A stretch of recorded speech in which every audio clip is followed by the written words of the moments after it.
Una vez definida la noción de regla, lo que vamos a hacer ahora es definir una serie de atributos que se aplican primero a los subconjuntos y después a las reglas. Empezando por el más importante, que es el de soporte. ¿Qué es el soporte de un subconjunto de ítems y por X, por ejemplo, que está incluido en el conjunto de ítems?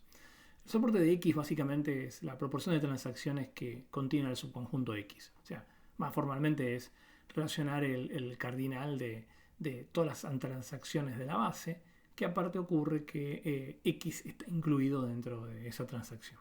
Ese es el cociente entre la cantidad de casos que cumplen que X está incluido y dividido la cantidad total de transacciones que existen en la base. ¿Por qué es importante esta noción? Porque es básicamente la que define cuán frecuente es un subconjunto de ítems. Claramente va a haber en una base de datos algunos ítems que son mucho más frecuentes que otros y va a haber ciertas combinaciones que son más frecuentes que otras, y la frecuencia la va a estar medida por esta noción, que es la noción de soporte. Algo que tenemos que tener en cuenta es que es de esperar, y vamos un segundo de nuevo a nuestra base de datos, que si tomo un solo ítem, por ejemplo, la leche entera, eh,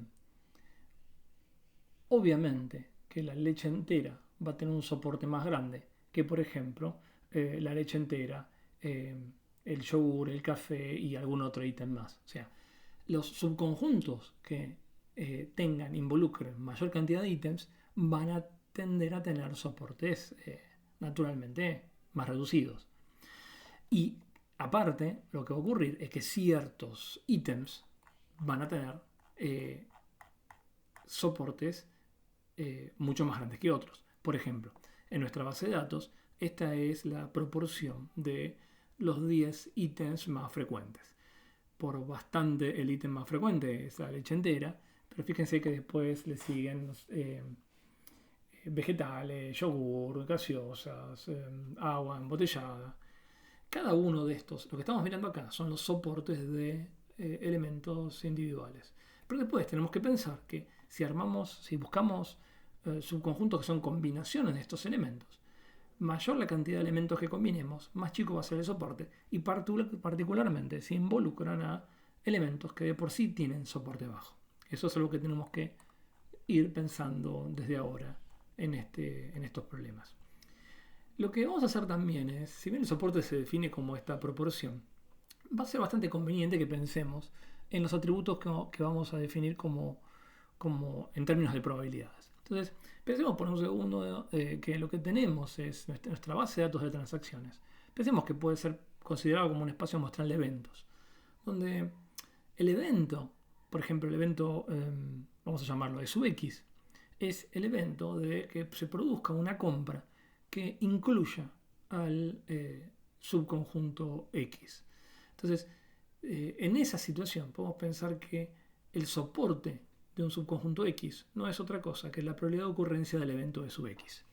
Esto nos va a servir porque nos va a permitir ver algunas de las nociones que vamos a generar en términos de probabilidades, y nos va a ser bastante más intuitiva la interpretación de esos atributos. Sigamos, esta es la noción de soporte, que es la noción de frecuencia de un subconjunto de ítems. El segundo atributo que vamos a definir es un atributo que le llamamos confianza, pero esto es un atributo que se le aplica a una regla. Entonces lo que vamos a definir es qué es la confianza de X implica Y. La confianza de X implica Y básicamente es la proporción de reglas que incluyen tanto a X como a Y, pero la proporción de aquellas reglas que incluyen a X. O sea, de todas las reglas que incluyen el subconjunto X, ¿qué proporción incluyen a X y aparte a Y? Que por definición obviamente es mirar el denominador, que es básicamente todas las transacciones que tengan a X, y el numerador es todas las transacciones que tengan a X, pero también simultáneamente, conjuntamente, que tengan a Y. Y de nuevo, fíjense que es bastante trivial pensar esto.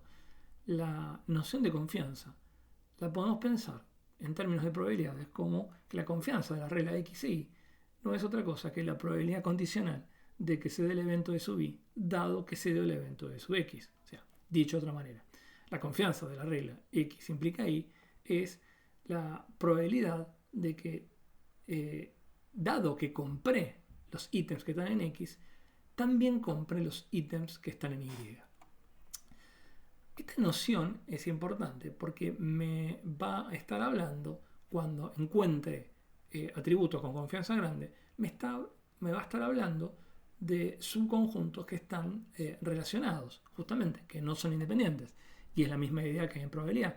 Si tenemos probabilidades condicionales que se alejen mucho del producto de las probabilidades marginales, eso me está diciendo que claramente esos subconjuntos van a estar relacionados.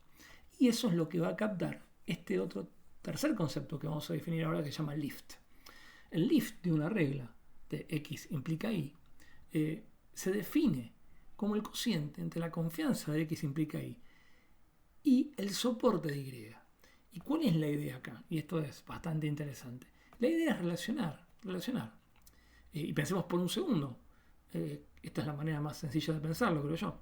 Si realmente hubiera una relación fuerte entre X e Y, si alguien que compra X con altísima probabilidad también compra Y por haber comprado X, lo que debiera pasar es que este cociente sea grande. Que dado que compré X, la probabilidad de comprar Y que sea mucho más grande que la probabilidad de comprar Y, la probabilidad marginal de comprar Y.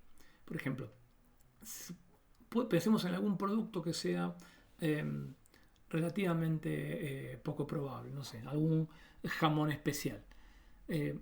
Puede ser que la probabilidad de comprar el jamón especial sea chica, pero si yo compro algún pan o una combinación de pan con queso, posiblemente esa combinación de haber comprado pan con queso, que sería la X, aumente muchísimo la probabilidad.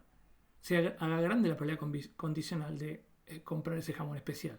Y si la comparo con la probabilidad marginal de comprar el jamón especial, que es algo bastante raro, este cociente debería ser muy grande.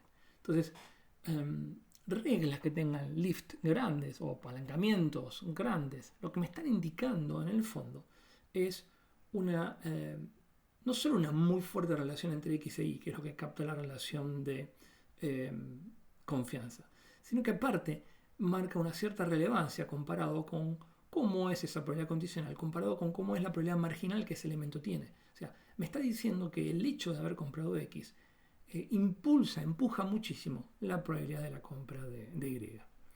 Y de nuevo, podemos pensar todo esto en términos de probabilidades. Y el concepto de lift en términos de probabilidades no es otra cosa que el cociente entre la probabilidad condicional de comprar ahí, dado que compré X, dividido la probabilidad marginal de haber comprado Y.